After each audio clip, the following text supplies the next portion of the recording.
Let's get back to the fallout from Friday's arson attack on the Adass synagogue in Melbourne. Understandably, it's triggered enormous outrage in the community, but it hasn't come out of nowhere, this attack. We've seen rising antisemitism in this country since October the 8th last year at the Opera House. And of course, cars have been vandalised on our streets and we've had intimidating protests. And I showed you how there have been repeated calls for the PM and state leaders to do more to tackle this. I asked former Treasurer Josh Frydenberg about how frustrating all this has been. Enormously, Chris. There's been a real failure of leadership at both a federal and state level ever since October the 7th.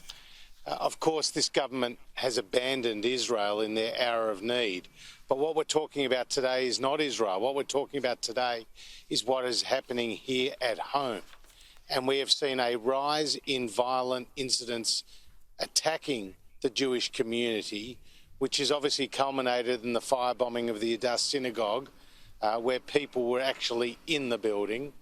Just the few days prior, we saw hundreds of people locked down in the Great Synagogue in Sydney as pro-Palestinian protesters made it unsafe for people to leave. Days before that, we saw the firebombing of cars in Woollahra in Sydney and anti-Semitic messages of hate.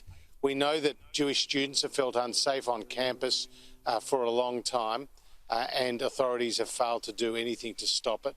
We know that Jewish artists have been doxxed, cancelled and faced death threats. And we know that Jewish businesses have been targeted, boycotted and attacked. Putting aside what even happened outside the steps of the Sydney Opera House and in Caulfield, where there were riots in both places directed at the Jewish community. So clearly not enough has been done by our Prime Minister, by our premiers, to lean in, to step up, not step back from the challenges that we have faced. But we have hate speech laws in this country. We also have laws against parading the symbols of terrorist organisations and openly supporting them. Yet we've had people chanting death to Jews or where's the Jews. We've had people celebrating the slaughter on October the 7th last year. We've had people chanting that Zionists are terrorists. We've had people chanting from the river to the sea. Why haven't the laws at least been enforced more stridently by police forces? Well, that's a question that the Prime Minister needs to answer.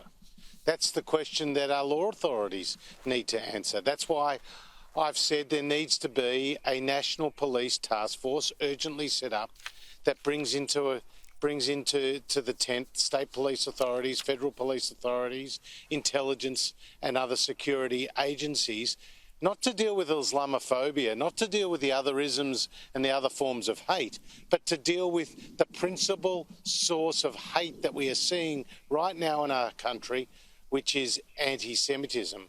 I mean, just in the last day or two, we've seen people, as you say, chant, globalise the Intifada. The Intifada was a series of bus bombings, suicide bombings in pizza restaurants, and people are calling for that.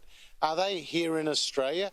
We've seen people hold up signs saying Zionists are terrorists.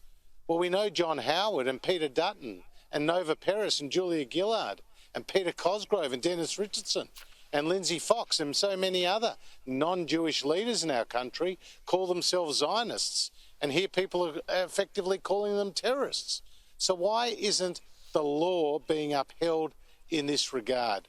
And these people who are demonstrating outside places of worship, outside people's homes, in the suburbs, are covering up their faces, concealing their identity, deliberately designed to intimidate and to create fear. Why aren't the police clamping down on that? I think there's a lot more with respect to the law enforcement agencies that can be done to ensure that we're all much safer in this country we love, called Australia. Well, it's so worrying, it's so disturbing, it's so frustrating because this has been clear for 14 months now. You're out of politics now, you're living a private life, you have a wife and young children. Tell me about this rising tide of anti-Semitism and how it's affected you living your life with your family in Melbourne. Well, as you know, Chris, I have not taken up the offer that has come many a time since the 2022 election to enter into the public debate on issues economic, on issues political. But I have entered the public debate to defend and support the Jewish community, but most importantly of all, to uphold Australian values. Because the attack on the Adass synagogue was not an attack just on the Jewish community, it was an attack on the Australian community. We've seen social cohesion undermined. We've seen antisemitism normalised. And it's only a question of time before another minority group is next. And, people need to stand up, speak out, because we know bad things happen when good people stay silent. So that's why I'm using my voice, Chris. That's why I'm using, my profile in Australia to actually shine a spotlight on the failure of leadership that has affected us all.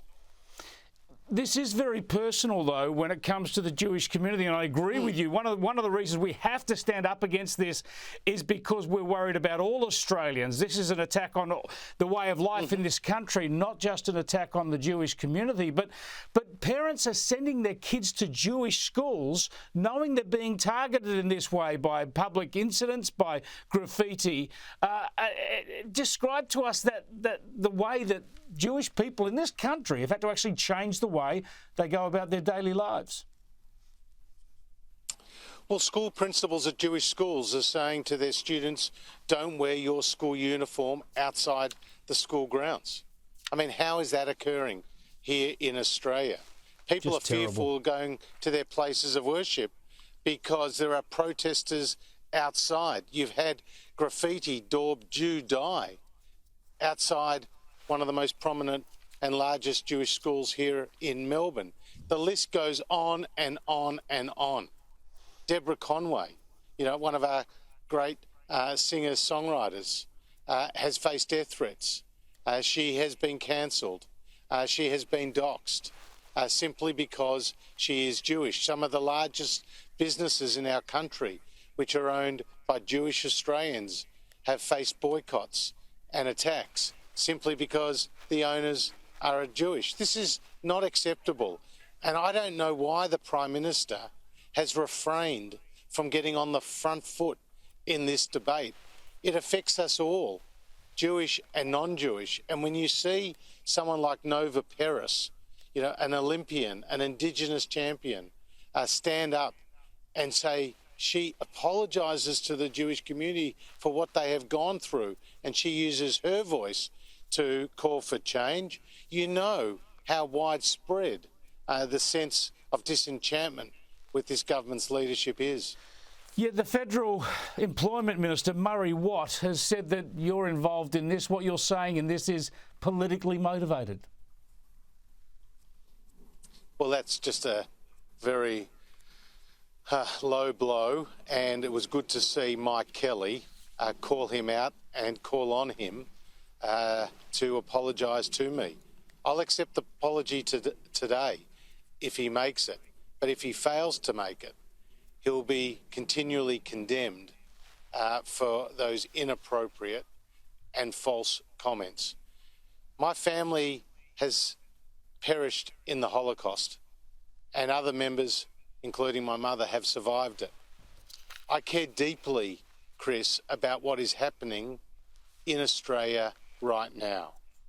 And I ask myself, if not me, who will speak out? And if not now, when do we speak out?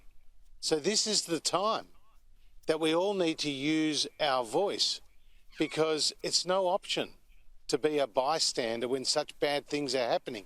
That's the message from Holocaust survivors when I did the Sky documentary. They say to the Prime Minister, lead. A leader is somebody who takes risks. We saw that with John Howard when he successfully tried and implemented gun control. He took on some of the critics. He took on people who didn't want to see it happen. But that was leadership, and it affected real change. Anthony Albanese has to take on some of the extremists in his party, some of the extremists in society, and he has to use his position as the first among equals in the parliament to effect real and lasting change. I'm not holding my breath because his record to date has been so poor. No, pressure has been on him for 14 months and he's done essentially nothing. Tragic stuff for this country. Thanks so much for joining us, Josh Frydenberg. My pleasure.